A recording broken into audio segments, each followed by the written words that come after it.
We have a wide range of injuries for tennis players.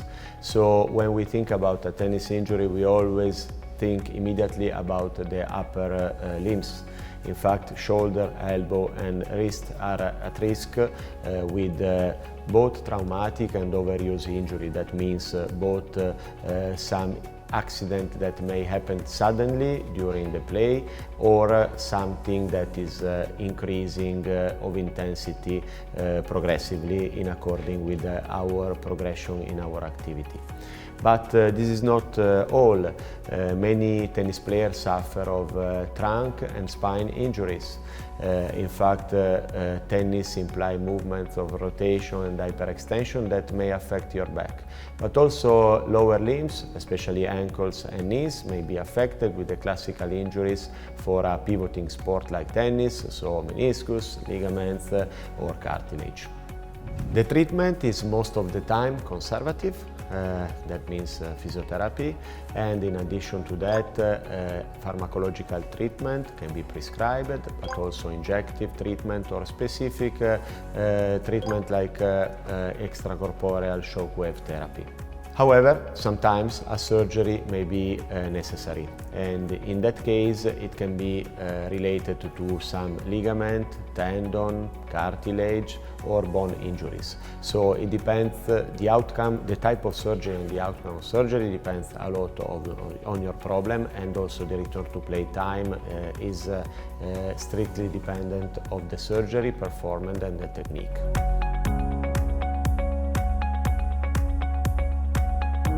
I would say that the uniqueness of Aspetar is to have everything under one roof. So if you have a tennis injury and you are attending our sport medicine hospital, you will see a physician, you will receive a diagnosis, but you may treat your injury with a physiotherapist or you can be addressed to a surgeon.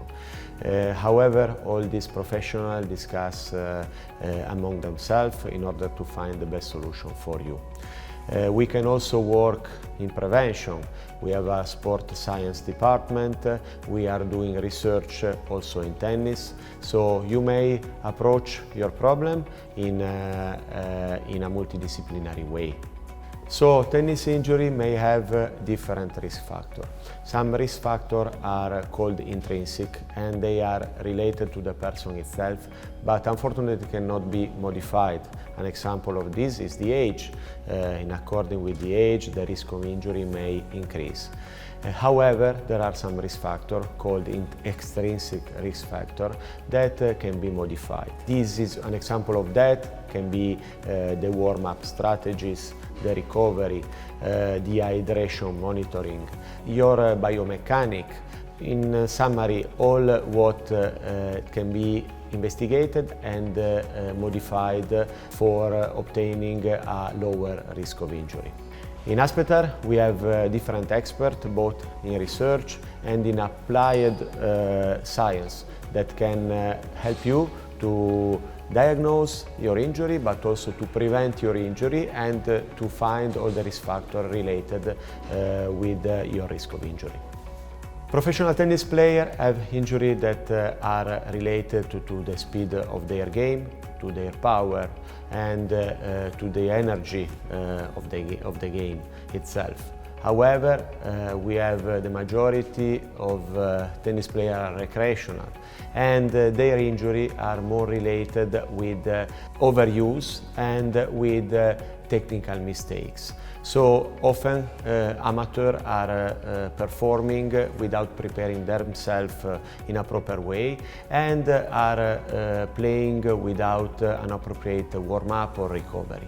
And this may predispose them to injury that are called overuse injuries and are often related with tendon, cartilage and inflammations. However, recreational tennis player injuries may be related also to an inappropriate technical gesture or some mistake related with the technical equipment like the tennis racket or like the shoes. So we can say that in the case of recreational player, prevention is as important as professional players, but can be even more impacting. Since its opening, Aspetar provided medical services to many tennis professional events, and we were honored to host many professional tennis players. Therefore, we are happy to provide our services in case you have an injury, in case you want to prevent an injury, in case you want to increase your performance, or for any medical related question that you may have. Feel free to book your appointment, you are important to us.